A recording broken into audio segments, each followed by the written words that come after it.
Growing up in the 90s and the 2000s, it would have been difficult to escape the phenomenon that was Harry Potter. Warlocks are enemies of God. Harry will either finally defeat the evil Lord Voldemort. I think I've got time for a quick game of Quidditch. And had it been in the Old Testament, Harry Potter would have been put to death. And I didn't. I love Harry Potter. I've read the books numerous times and have the complete collection on Blu-ray, which includes the original release of the first film. It's called Philosopher's Stone. Jeremy could suck a dick. Hey, Jeremy. What's up? Suck my dick? Hold on, I'm not done with my dad yet. So now, in 2020, you'd think it'd be the perfect time to revisit the wizarding world of movies, with the pandemic and all. Yeah, about that.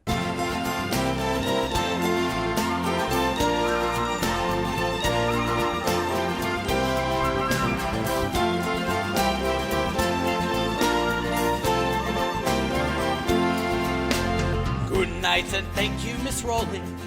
Harry Potter's the thing, written down and on screen he is known.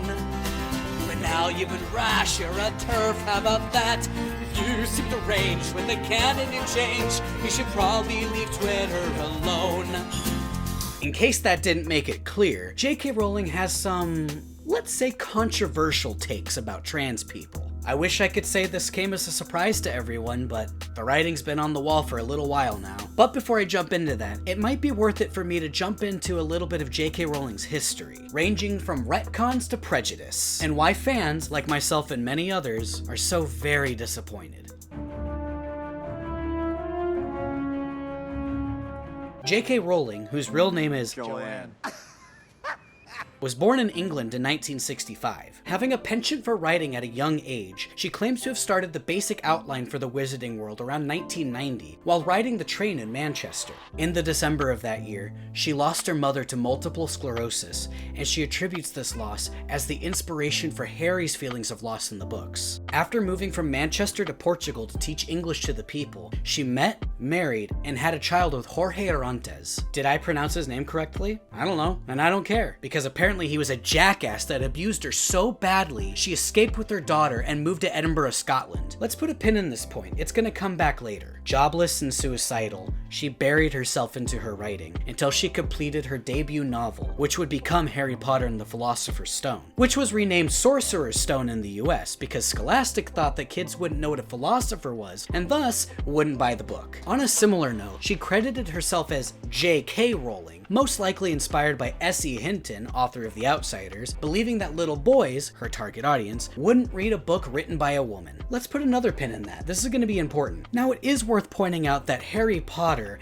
is the name of a character in the 1980s horror comedy Troll. My name's Harry Potter Jr. Not to be confused with Troll 2. Oh my god! Leading some to speculate if Rowling lifted some of those elements from that movie. Did she?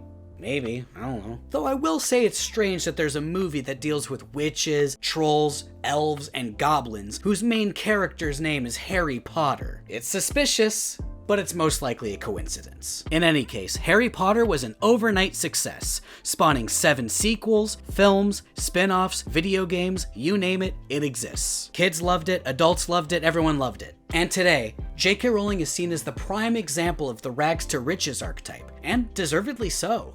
Or is it? Oh, but it's sad when a love affair dies, but we have pretended enough. It's hard to look back on the good times we shared. Which means up yours.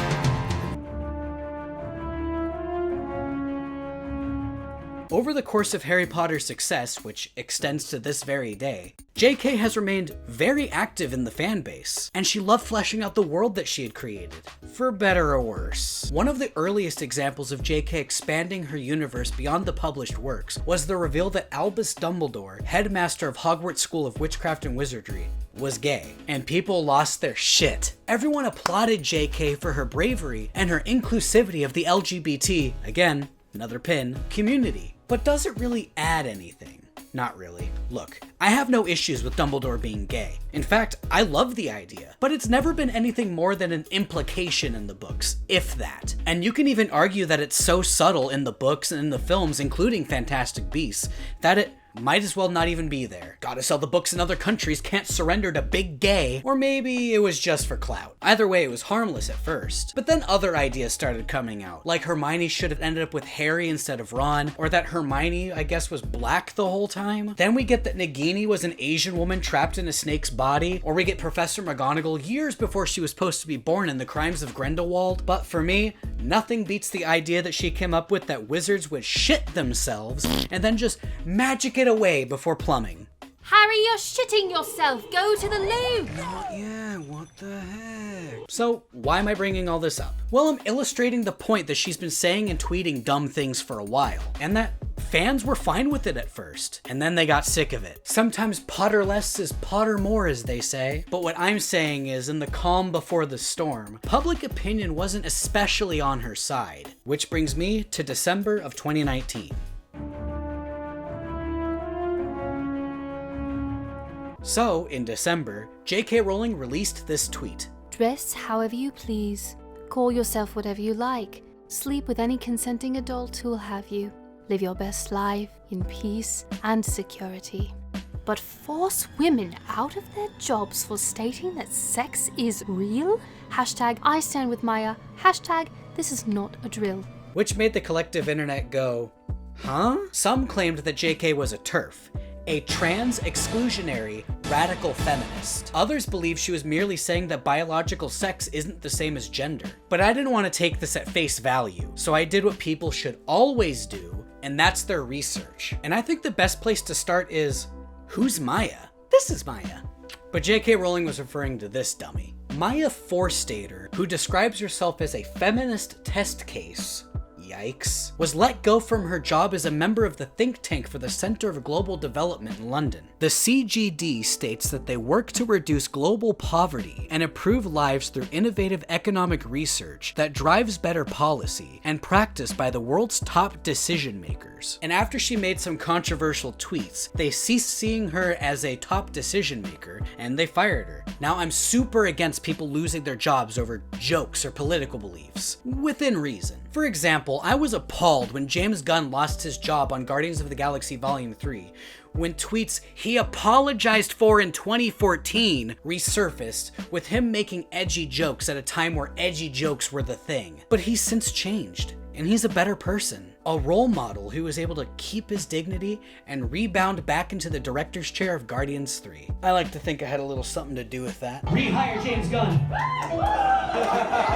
So yeah, cancel culture is dumb and I hate it. Again, within reason. So what did Maya say that got her fired? What I am so surprised at is that smart people who I admire, who are absolutely pro-science in other areas and champion human rights and women's rights, are tying themselves in knots to avoid saying the truth. That men cannot change into women because that might hurt men's feelings. Huh, you're canceled. Wow, fuck you. So a few months pass, and Harry Potter fans have mostly been in the same boat, saying, JK, we really don't want to cancel you. They're thinking maybe this just could have been a one-time fuck-up. Maybe JK Rowling didn't know? Maybe it was a lapse in judgment. That would be all well and good if she didn't double down on it. She subsequently published a piece to her website where she's adamant about horrible trans stereotypes, like the infamous bathroom argument, and uses phrases like trans women with penises. She also seems to take issue with the phrase TERF. Now, I get it if her reasoning was something like, I'm not a TERF, I was just uneducated about the transgender community and I'll try to do better in the future. Instead, it was that, Ironically, radical feminists aren't even trans-exclusionary. They include trans men in their feminism. Because they were born women. Sounds like something a TERF would say. Also, she erroneously says that a huge explosion of young women are transitioning, and a bigger number are detransitioning, regretting it, but they've altered their bodies so much to the point of infertility. Proof, please. I have no doubt that there are some people who start to transition, realize it wasn't for them, but it was too late. But it can't be as many as you're insinuating. Her friend Stephen King tweets that trans women are women, and she deletes her tweet praising him. God, I fucking hate Twitter. Then in June, she tweets this. People who menstruate. I'm sure there used to be a word for those people. Someone help me out. Woomben, Wimpund, Woomwood? Opinion. creating a more equal post-COVID-19 world for people who menstruate. If sex isn't real, there's no same-sex attraction. If sex isn't real, the lived reality of women globally is erased. I know and love trans people, but erasing the concept of sex removes the ability of many to meaningfully discuss their lives. It isn't hate to speak the truth. People who menstruate. Women are globally erased. This isn't just transphobic, this is misandry. Numerous Harry Potter alumni respectfully disagreed with her and stated the simple truth. Trans women are women, trans men are men. There is no one at all. Never has been and never will be an author, male or female, who wishes so far down the hill they will die on. She lies on the topic of gender. She's hoping her fan base will help her, retweet her, support her, uphold her, we shame her. This is lame. Since stirring up this controversy, she's now doing some anti-cancel culture shit, her book sales have plummeted, and she's trying to sue the press for calling her transphobic. It's maddening and disappointing to me that this is the way that she thinks. And I'm not even trans. Imagine how much worse it is for LGBT or trans Harry Potter fans who have to hear her say these horrendous things. Well, lucky for us, one of my best friends falls under that category, and she'd like to have her voice heard, so we're Skyping her in. So I'm here with Gwen Weinreich. Hello. Do you prefer Weinreich or Weinreich? Whatever's easier for you to pronounce. I mean, I can understand it being difficult either way. Most people come at me with Weinreich, which is super weird, but I don't like Weinreich. I don't either. I think it sounds kind of ugly. So, as you know, I'm cashing in my token right now. Oh yeah, you've been cashing this token for a while. Why are you gay? What told you I was gay? You are gay. You are a transgender. Well, I mean, if you want to get technical, then yes. Gwen and I, who have known each other for 10 years now, she's been helping me out with my YouTube projects. Funny enough, the very first movie that Gwen and I ever saw together at the movie theater was Harry Potter and the Deathly Hallows Part 1. Yeah, it's actually kind of funny. I had a friend way back then who absolutely loathed Harry Potter because he thought it was too popular. And I was like, I just want to see the movie because it's really cool to see like the books come to life. And so I ended up like saying like, hey Matt, you want to go and watch this movie instead? I love the Harry Potter movies. I love the Harry Potter books. You're a Harry Potter fan. Oh, absolutely. What house are you in? What Hogwarts house are you in? Well, I've always tested really positively into Ravenclaw. I'm boring. I keep getting tested into Gryffindor. I would love to Loser. have, as a Harry Potter fan that happens to be trans, how did it feel when you heard JK Rowling say these things? I was really confused at first because of the way it was stated. Because on the surface level, it seems like she's vaguely supportive until you understand the context from where she's coming from, and you're like, oh no, she's just... It comes off as misandrist to me. It does. It comes off as weirdly elitist. Like, oh, only if you can have birth or have a period can you actually be female, which is like super condescending to any like natural biological women who don't have that ability. Like, where does that put them? It was incredibly disappointing, honestly, especially considering the themes of her book. The whole like dichotomy between like race and gender expression and sexuality can be kind of equated to the whole like feelings towards muggles and half-bloods, and how like they're pretty much like, oh, you're less than worth anything because you're not pure. Earlier in my video, I put a pin in two things that I wanted to bring up here. And Okay. The first pin was we've been talking a lot about the JK Rowling stuff, and we've both done a little bit of research, and I wanted to have your take on, I brought up that in the past JK Rowling was abused by her then husband in the 90s, and I wanted to know if you felt like that is why she has a lot of these feelings. I would definitely imagine that it has a lot to do with it. I don't know if it's exclusively the reason, but I can imagine after being like horribly abused like that you'd have a massive disdain for men, and it would be really hard to disassociate like trans women from men, because in her mind, like, they're basically one and the same, especially considering she doesn't fully understand the difference, again, between sex and gender. For Maya Forstater, I actually did a bit of research into her just to kind of understand her angle on it, and I wanted to know what it is that she saw in Maya to like cause her to want to support someone like that. And in doing my research, it seems like she has just a large misunderstanding of the difference between one's gender identity and how one expresses themselves and biological sex and the physical attributes that pertains to. Yeah, you can't just exclude people because you don't understand them. That's not okay. Yeah, this is X-Men 101. Come on.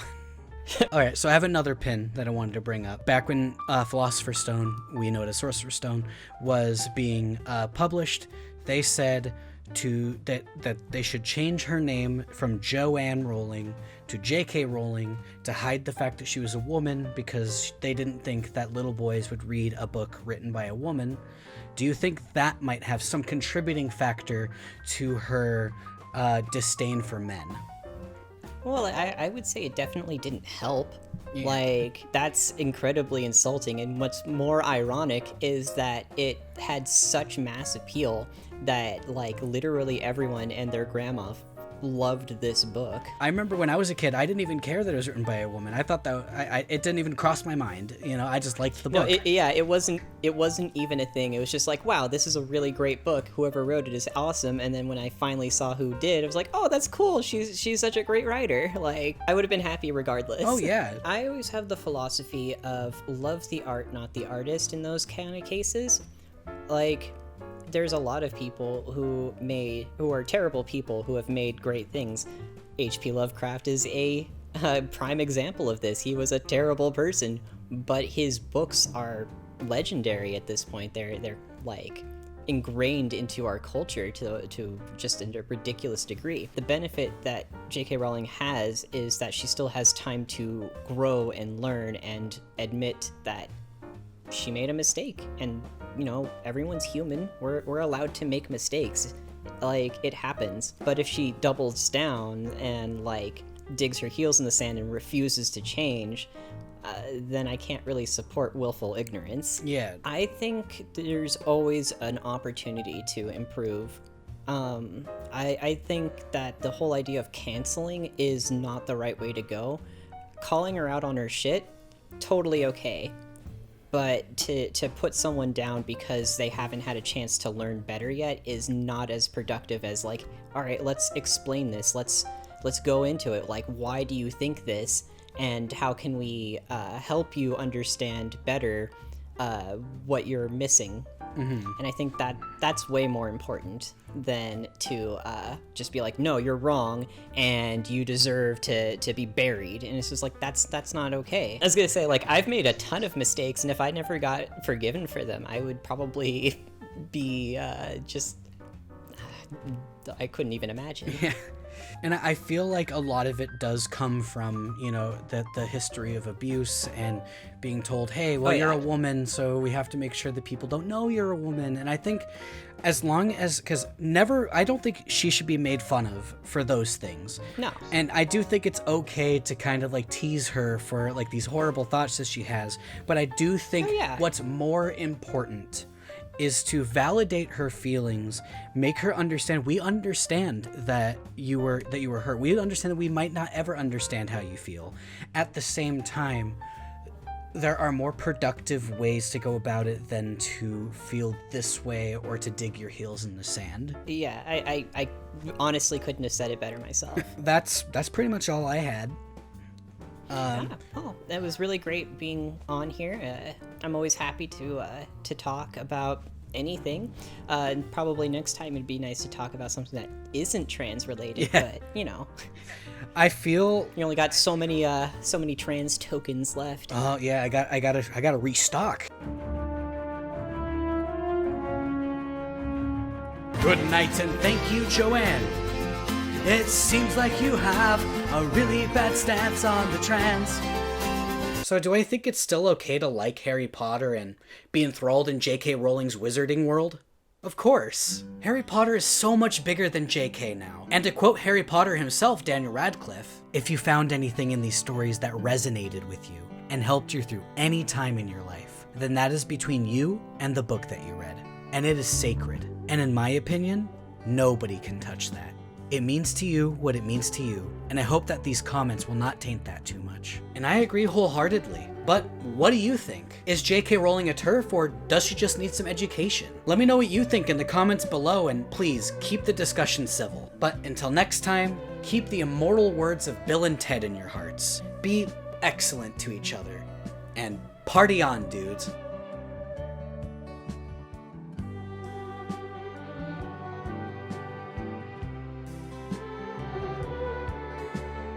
You're the weak one, and you'll never know love or friendship, and I feel sorry for you.